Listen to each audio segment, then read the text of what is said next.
నమస్తే, welcome to our channel. Jaganmohan Reddy ఆసక్తికరంగా ఒక ట్వీట్ చేశారు. ఆ ట్వీట్ని ఎలా చూడాలి తెలుసుకునే ప్రయత్నం చేద్దాం. దీన్ని విశ్లేషించడానికి మనతో పాటుగా ఉన్నారు సీనియర్ జర్నలిస్ట్ సత్యమూర్తి గారు. నమస్తే సార్. నమస్కారం అండి. సార్, జగన్మోహన్ రెడ్డి ఈరోజు ఒక ఆసక్తికర ట్వీట్ చేశారు సార్. ఆ ట్వీట్లో కొన్ని ముఖ్య అంశాలు చెప్తాను సార్. వాటిని ఎలా అర్థం చేసుకోవాలో కొంచెం వివరించండి సార్. తిరుమల తిరుపతి దేవస్థానం గురించి ఆయన చెప్తూ, ఆలయాల నిర్వహణ, పరిపాలన అత్యంత పవిత్రమైన బాధ్యత, అత్యంత నిష్ఠతో చేయాల్సినటువంటి బాధ్యత. అలాంటిది టీటీడీ చైర్మన్ పదవిలో నిష్కలంక వ్యక్తిత్వం, అచంచల భక్తి, నిబద్ధత, నిష్ఠ కలిగిన వారే ఉండాలి. కానీ చంద్రబాబు నాయుడు గారు ఇటువంటి బిఆర్ నాయుడు గారిని నిర్మించారంటూ బిఆర్ నాయుడు గారి మీద సార్. అదేవిధంగా ఏదైతే కల్తీ నెయ్యి అంశం ఉందో దాని గురించి మాట్లాడుతూ, ఏదైతే టీటీడీ వెనక్కి పంపిందో మళ్ళీ అదే ట్యాంకర్లను తీసుకొచ్చి వాడారు, అది కూడా చంద్రబాబు నాయుడు గారి హయాంలో అంటూ ఈ ట్వీట్లో మెన్షన్ చేశారు సార్. ఇంకో పాయింట్ ఏంటంటే, నెయ్యి విషయంలో తప్పుడు ఆరోపణలు చేస్తూ దానిపై రాజకీయ దుమారం రేపుతూ తన హెరిటేజ్కి చెందిన మ్యానుఫ్యాక్చరింగ్ కంపెనీ ఇందాపూర్ డైరీకి కిలో 658 రూపాయలకు నెయ్యి 2025లో అమ్ముకునేందుకు కట్టబెట్టి లాభాలు ఆర్జిస్తూ స్కామ్లు చేస్తూ టీటీడీకి నెయ్యి సరఫరాను తన సొంత ఆదాయ మార్గంగా మార్చుకున్నారంటూ చంద్రబాబు నాయుడు గారిని ఉద్దేశిస్తూ ఈ కామెంట్స్ చేయడాన్ని ఎలా చూడాలంటారు? 2 నిమిషాలు మౌనంగా ఎందుకున్నానంటే, ఈ జగన్మోహన్ రెడ్డికి ఏ భాషలో చెప్తే అర్థమవుతుంది. ఇంగ్లీష్లో చెప్పారు, తెలుగులో చెప్పారు, ఇంకా మరి హిందీ చాలామందికి రాదు, ఉర్దూ సెకండ్ లాంగ్వేజే కానీ చాలామందికి రాదు కదా. మరి ఏ భాషలో చెప్పాలి ఈ జగన్మోహన్ రెడ్డికి? ఇంత జరిగిన తర్వాత కూడా నీకు ఈ హెరిటేజ్కి సంబంధించిన విషయాల మీద అసత్యాలు ప్రచారం చేసినందుకు సాక్షి మీద 100 కోట్ల రూపాయలకి నష్టపరిహారం దావా వేసిన తర్వాత కూడా, అంటే పరువుకి భంగం కలిగించారని చెప్పి ఒక డిఫమేషన్ కేసు వేసిన తర్వాత కూడా ఇతను ఇట్లాగే మాట్లాడుతున్నాడంటే ఇతనికి ఏ భాషలో చెప్పాలి? గౌరవప్రదమైన వ్యక్తుల్ని టీటీడీకి వెయ్యాలి. ఇప్పుడు ఏమైంది? బిఆర్ నాయుడు గౌరవప్రదమైన వ్యక్తి కాదా? ఆయన ఏమన్నా లడ్డూలో తీసుకొచ్చి కెమికల్స్ కలిపాడా? ఆయన ఏమన్నా కూతురికి వేరే మతం వాడిని ఇచ్చి పెళ్లి చేసి వేరే మత సాంప్రదాయాల్లో పెళ్లిళ్ళు చేశాడా? ఆయన ఏమన్నా టీడీఆర్ బాండ్ల కుంభకోణంలో ఇరుక్కొని ఉన్నాడా? ఆయన ఏమన్నా మొత్తం అంటే కొడుకుని పంపించి గన్ పాయింట్లో కేవీ రావుని బెదిరించి నీకు కాకినాడ సెజనీను కాకినాడ పోర్టుని రాయించుకున్నాడా? ఏం చేశాడు బిఆర్ నాయుడు? ఆయన తన వ్యాపారాలు అవి ఇవి చేసుకుంటూ జీవిస్తూ ఉన్నాడు. ఆయన అంతకు ముందర బీహెచ్ఎల్లో ఎంప్లాయీగా ఉండేవాడు. బీహెచ్ఎల్లో ఎంప్లాయ్మెంటు అదంతా అయిపోయిన తర్వాత బయటకు వచ్చి వ్యాపారం మొదలుపెట్టాడు. ఆ వ్యాపార క్రమంలో భాగంగా ఆయన ఒక ట్రావెల్ క్లబ్ అనేది ఒకటి పెట్టాడు. అప్పట్లో అసలు ఈ వీసాల గురించి పాస్పోర్ట్ల గురించే చాలామందికి తెలియని రోజుల్లో ఆయన హైదరాబాదులో ట్రావెల్ క్లబ్ అనే దాన్ని పెట్టి ఆయన ఈ టూరిజం ప్యాకేజీలు ఆఫర్ చేసేవాడు. చాలామందికి అసలు విదేశాలకు వెళ్ళటం అనేది, అంటే టూరిజం కల్చరే లేదు మన దగ్గర. అటువంటిది ఇనీషియల్ స్టేజెస్లో ఆయన అందరూ ఒకసారి టూర్లకి వెళ్ళి రండి, విదేశాలకు వెళ్ళండి అని చెప్పి ఆయన మార్కెటింగ్ చేసి ఆయన ట్రావెల్ క్లబ్ అనే ఒక ఇది పెట్టి సంస్థను పెట్టి నడిపేవాడు. ఆ తర్వాత కాలంలో ఆయన TV5 పెట్టాడు, న్యూస్ దీంట్లోకి వచ్చాడు. వచ్చిన తర్వాత అప్పటి వరకు అంటే TV5లో ఉన్నప్పుడు, TV5 నడిపేటప్పుడు, TV5లో వార్తలు ప్రసారం చేసేటప్పుడు ఎవరికి ఏమీ అభ్యంతరం రాలా. మరి ముఖ్యంగా ఈ జగన్మోహన్ రెడ్డికి ఏమి అభ్యంతరం కలగల.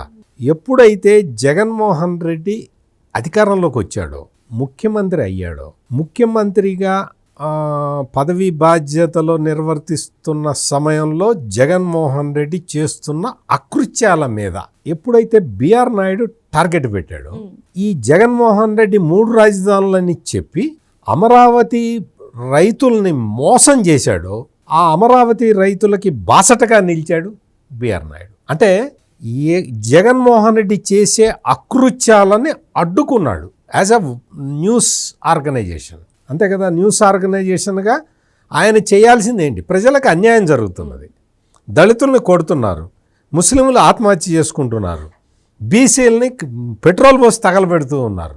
ఇటువంటి పరిస్థితుల్లో మనం ఏం చేయాలి అని ఆలోచించి బిఆర్ నాయుడు ఒక డెమోక్రటిక్ నామ్స్ ఇవి ఉండాల్సిందే, ఈ సమాజంలో డెమోక్రసీ ఉండాలి అంటే జగన్మోహన్ రెడ్డి లాంటి నియంతలు ఉండకూడదు అని చెప్పి ఆయన పోరాటం చేసిన మాట వాస్తవం.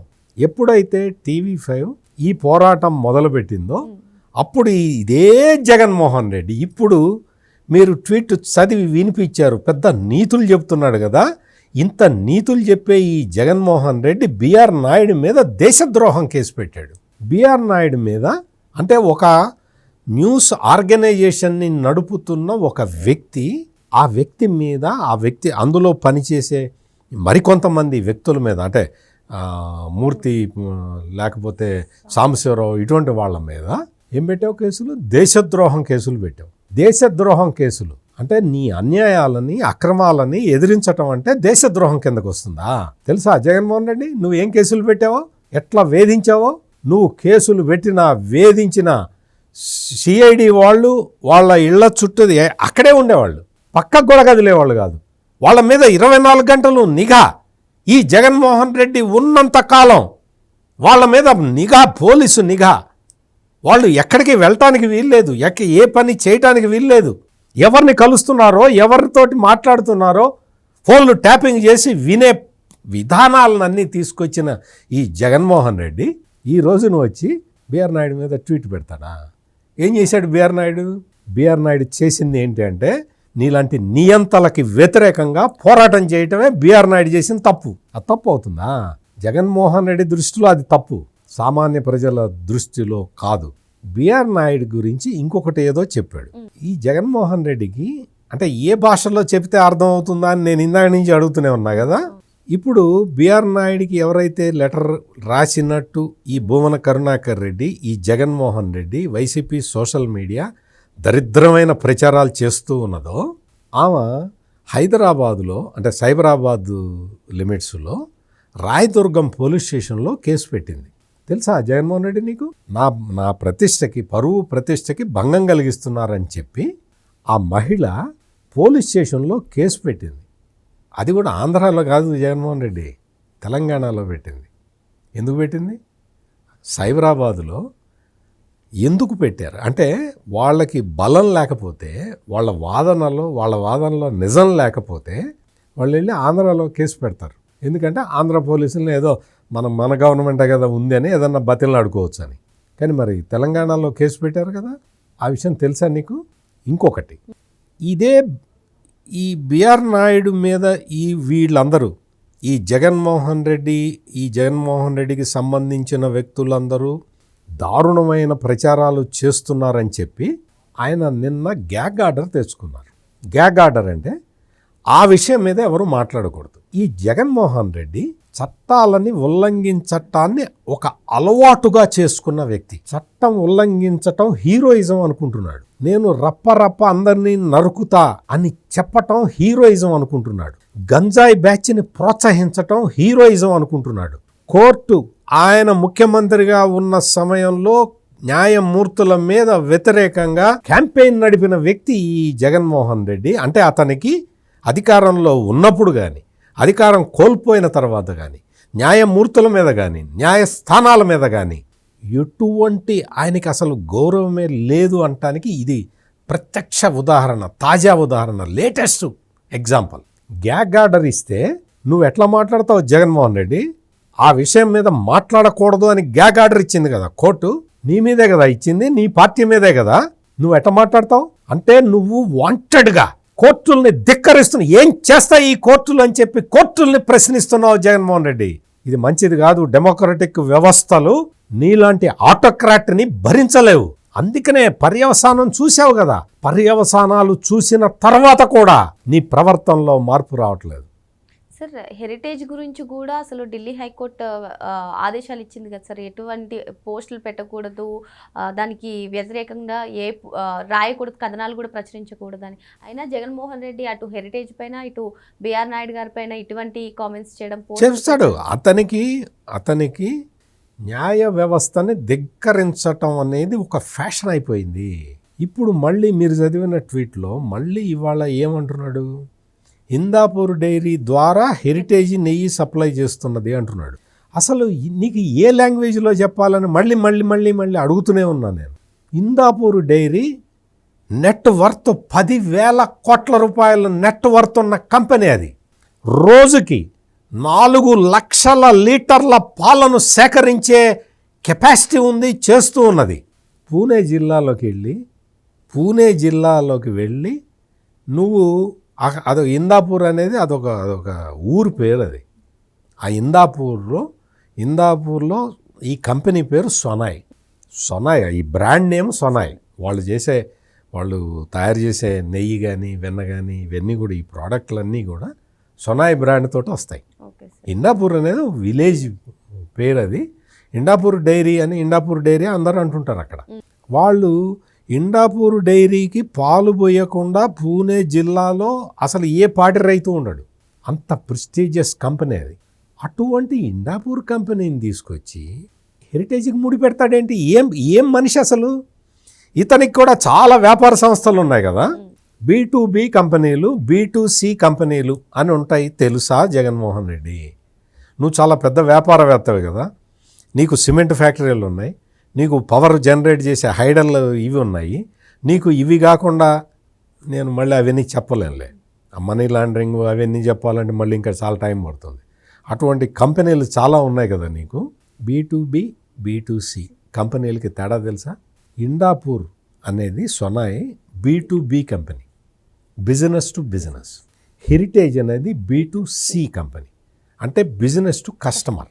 అంటే Indapur company other business establishments కూడా సేవలు అందిస్తుంది. అట్లా ఇండాపూర్ దగ్గర నుంచి బ్రిటానియా వాళ్ళు సేవలు తీసుకుంటారు, పతంజలి తీసుకుంటుంది, టాటా తీసుకుంటుంది.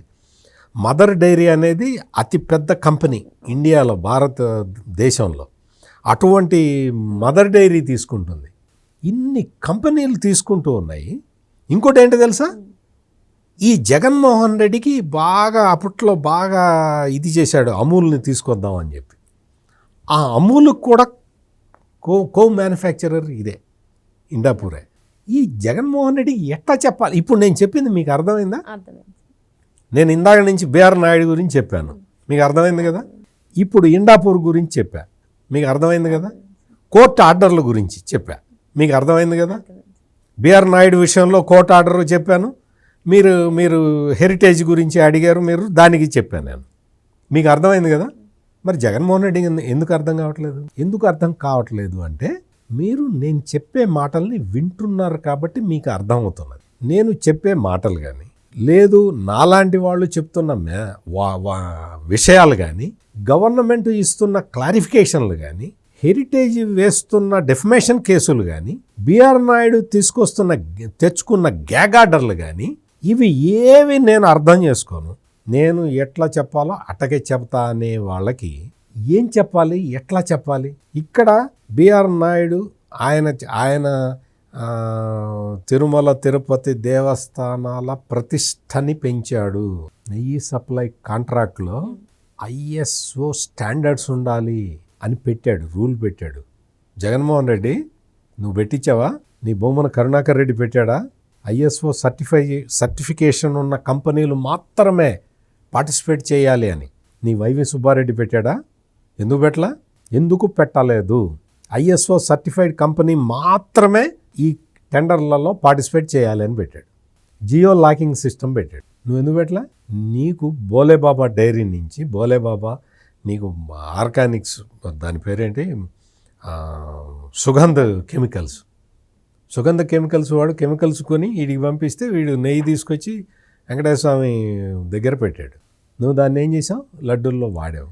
ఇటువంటి కార్యక్రమాలు చేసిన జగన్మోహన్ రెడ్డి ఈ రోజున మళ్ళీ వచ్చి ఏమీ తెలియని ఒక అమాయకుడిలాగా మాట్లాడటం, ఇటువంటి ట్వీట్లు పెట్టడం, ఇది చాలా ప్రజలందరూ కూడా చాలా గ్రహించి, అంటే ఇతను జగన్మోహన్ రెడ్డి లాంటి వ్యక్తి రాజకీయాలకి పనికొస్తాడా పనికిరాడా అనే విషయాన్ని ప్రజలు అర్థం చేసుకోవాలి.